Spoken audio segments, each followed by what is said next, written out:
guys, welcome back to my channel. Hari ini kita nonton video dari channel yang aku baru ketemu, yaitu nama channelnya Kok Bisa. Dan judul hari ini adalah apa rasanya kalau kepala kita dilubangi. Sounds fun, I guess. Dan oke. Dan video cuma 3 menit 23 doang. Let's just start watching. Kayaknya seru deh. Oke. Siapa di sini yang takut disuntik? Ternyata ada yang lebih ngeri lagi, ngebolongin kepala. Namanya. Oke. Jadi kalian takut disuntik? Aku takut. Padahal aku kerja di bidang kesehatan. Ya, aku itu medical assistant dan aku suka suntikin pasien. Tapi aku sendiri nggak suka disuntik. Lobotomi. Tapi emang kenapa tindakan ini dilakuin? Dan apa rasanya kalau kepala kita dilubangin? Oke. Kayaknya seru deh.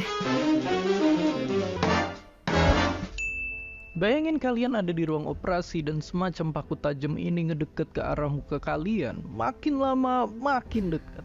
Sampai akhirnya paku tadi.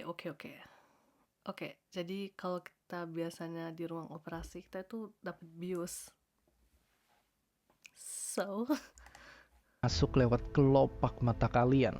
Dokter terus masukin alat ini sampai nyentuh tengkorak dengan cara dipukul pakai semacam palu. Akhirnya jarum ini nembus tengkorak sampai ke otak. Dokter lanjut ngubek-ngubek otak kita sampai jaringan jadi hancur. Untungnya kalian lagi kehilangan kesadaran, jadi nggak akan ngerasain sakit selama operasi dilakuin. Tapi kadang bukan karena pengaruh obat bius, melainkan disetrum sampai pingsan. Bahkan gilanya ada juga pasien yang cuma dibius setengah sadar. Mereka mungkin masih bisa ngerasain sensasi pas alatnya nusuk otak. Jadi ya, itulah proses lobotomi. Dan ini semua bukan cerita semata. Gilanya ada puluhan ribu orang yang pernah ngalamin ini. Tapi kenapa bisa begitu?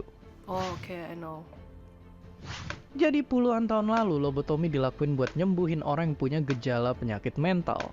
Awalnya ada dokter yang ngelakuin lobotomi ke simpanse agresif, yang setelahnya jadi jauh lebih tenang. Karena berhasil, hal serupa dilakuin ke pasien pengidap penyakit mental, dan kata dokter yang operasi, pasiennya emang beneran sembuh.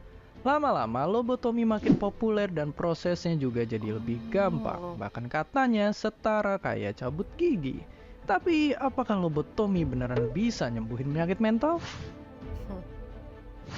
Jawabannya enggak juga. Banyak pasien emang jadi lebih gampang diatur, tapi bukan berarti mereka sembuh. Dibanding nyembuhin, lobotomi ini lebih kayak matiin mesin utama kita. Bahkan nggak sedikit juga yang kondisinya malah memburuk. Misalnya mbak-mbak ini yang dari kecil emang udah ngalamin keterbelakangan mental. Seiring bertambahnya usia, emosinya makin gak stabil. Akhirnya dia dilobotomi, tapi bukannya sembuh, dia malah berperilaku kayak anak umur 2 tahun. Ngomongnya nggak jelas, bahkan nggak bisa jalan. Efek samping lobotomi nggak cuma itu, ada juga yang jadi nggak bisa ngenalin diri sendiri, kejang-kejang, bahkan sampai kehilangan nyawa. Karena efeknya yang parah dan obat-obatan makin berkembang, akhirnya lobotomi ditinggalin. Tapi sebenarnya sampai sekarang masih ada operasi yang ngelubangin kepala. Misalnya operasi yang biasa dilakuin buat nanganin pasien dengan gangguan OCD.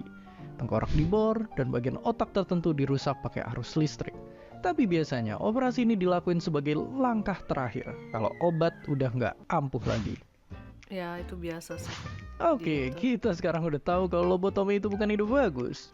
Jadi daripada otak bolong, mungkin lebih baik kantong aja yang bolong. Dan kalau kalian ngerasa punya masalah mental, jangan ragu buat minta bantuan ahli. Dan seperti biasa, terima kasih. Oh, no way. That's it?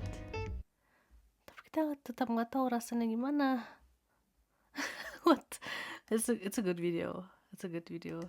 Like dan kayaknya aku subscribe juga. What?